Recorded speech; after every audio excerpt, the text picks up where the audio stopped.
السلام علیکم ورحمۃ اللہ وبرکاتہ۔ دوستو، شہادت کی بزرگ کی سماعت فرمائیے۔ ارشاد فرمایا اللہ تعالیٰ نے، اور جو لوگ اللہ کی راہ میں مارے گئے ہیں ان کو اور لوگوں کی طرح مردہ خیال نہ کرنا، بلکہ وہ لوگ ایک اعلیٰ زندگی کے ساتھ زندہ ہے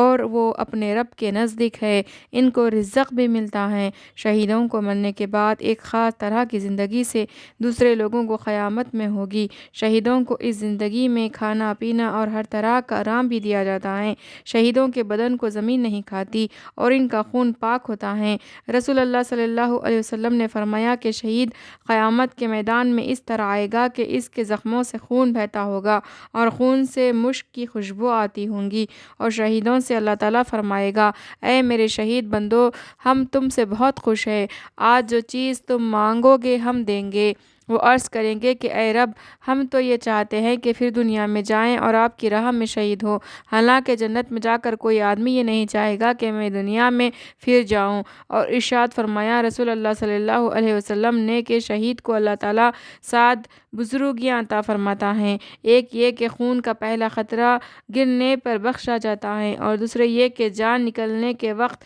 جنت میں اس کا ٹھکانہ دکھا دیا جاتا ہے، تیسرے یہ کہ قبر کے سوال اور عذاب سے بچایا جاتا ہے، چوتھے یہ کہ دوزخ کے عذاب سے نجات پاتا ہے، پانچویں یہ کہ اس کے سر پر عزت کا تاج رکھا جاتا ہے، چھٹے یہ کہ بڑی بڑی آنکھوں والی حوروں سے اس کا نکاح کر دیا جائے گا، ساتویں اس کی سفارش سے اس کے 70 رشتہ داروں کو بخش دیا جائے گا۔ اور ارشاد فرمایا رسول اللہ صلی اللہ علیہ وسلم نے کہ شہید کو قتل ہونے کی زیادہ تکلیف نہیں ہوتی، بس اتنی تکلیف معلوم ہوتی ہے کہ جتنی چونٹی کے کاٹنے سے معلوم ہوتی ہے۔ اور ارشاد فرمایا رسول اللہ صلی اللہ علیہ وسلم نے کہ جس مرد یا عورت نے کسی جہاد کرنے والے کا سامان بھی درست کر دیا یا جہاد کرنے والے کے بال بچوں کو خرچ دے دیا، جہاد میں کسی جگہ بھی اپنا مال خرچ کیا اور جان سے بھی جہاد کرنے والوں کی کوئی خدمت کی، تو اس مرد اور عورت کو بھی جہاد کرنے والے کے برابر ثواب ملے گا۔ مسلمان بھائیوں اور بہنوں، ہمارے آقا نبی کریم صلی اللہ علیہ وسلم کا لطف و کرم دیکھو کہ ہم غلاموں کو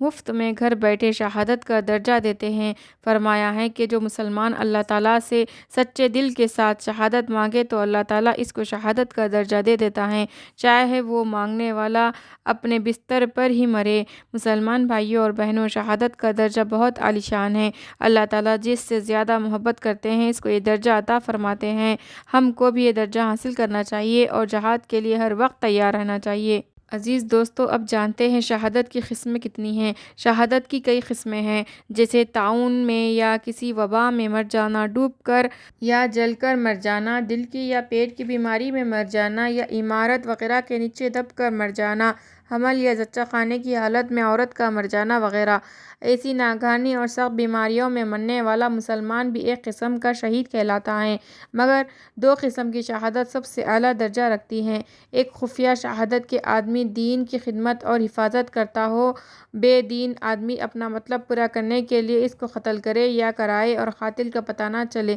دوسری شہادت علانیہ ہے کہ قاتل معلوم ہو جائے۔ خفیہ شہادت حضرت امام حسن رضی اللہ تعالیٰ عنہ کے لیے خاص ہوئی اور ان کا قاتل بھی مشتبہ رہا۔ دوسری شہادت علانیہ حضرت امام حسین رضی اللہ تعالیٰ عنہ کے لیے خاص ہوئی اور ان کے قاتل ظاہر ہوئے۔ بس جاننا چاہیے کہ اللہ تعالیٰ نے اپنے حبیب پاک حضرت محمد مصطفیٰ صلی اللہ علیہ وسلم کو ہر طرح کے اوصاف و کمالات عطا فرمائے، مگر شہادت جو ایک بڑی شان کا رتبہ ہے وہ آپ کو اپنی ذات خاص سے حاصل نہ ہوا، حالانکہ آپ کو اس کی بڑی خواہش تھی۔ اور ارشاد فرماتے ہیں کہ میں شہید ہونے کو ایسا پسند کرتا ہوں کہ اللہ کی راہ میں ایک دفعہ شہید ہوں، پھر زندہ ہوں، پھر شہید ہوں، پھر زندہ ہوں، پھر شہید ہوں۔ باوجود اس قدر چاہت کے پھر بھی آپ کو شہادت کا مرتبہ خود اپنی ذات پاک سے حاصل نہ ہوا۔ اس کی وجہ یہ ہے کہ اگر آپ کو یہ مرتبہ اپنی ذات پاک سے حاصل ہوتا تو یہ بات اسلام اور آپ صلی اللہ علیہ وسلم کے شان عظیم کے خلاف ہوتی اور دین میں خلل ڈالتی، کیونکہ کامل اور اعلیٰ شہادت یہ ہے کہ آدمی سفر میں وطن سے دور قتل ہو اور اس کی لاش کے پاس اس کے عزیز و قریب یا دوست کے کٹے پڑے ہو، اور یہ بلا امتحان اس پر خالص اللہ تعالیٰ کی راہ میں آئے اور ذرا سا شعبہ بھی دنیا کی لالچ کا نہ ہو، تو ایسی شہادت حضور صلی اللہ علیہ وسلم کی شان عظیم کے خلاف تھی۔ اس لیے اللہ تعالیٰ کی حکمت نے چاہا کہ شہادت کا مرتبہ آپ صلی اللہ علیہ وسلم کی وفات کے بعد آپ صلی اللہ علیہ وسلم کی اولادوں کے ذریعے سے آپ کو دیا جائے۔ بس قائم مقام کیا اور اللہ تعالیٰ آپ صلی اللہ علیہ وسلم کی جگہ دونوں نواسوں کو بس شہید ہونا، دونوں نواسوں کا آپ صلی اللہ علیہ وسلم ہی کا شہید ہونا ہے، اور خفیہ شہادت کا مرتبہ بذریعہ حضرت امام حسن رضی اللہ تعالیٰ عنہ اور علانیہ شہادت کا مرتبہ بذریعہ حضرت امام حسین رضی اللہ تعالیٰ عنہ آپ صلی اللہ علیہ وسلم میں آیا۔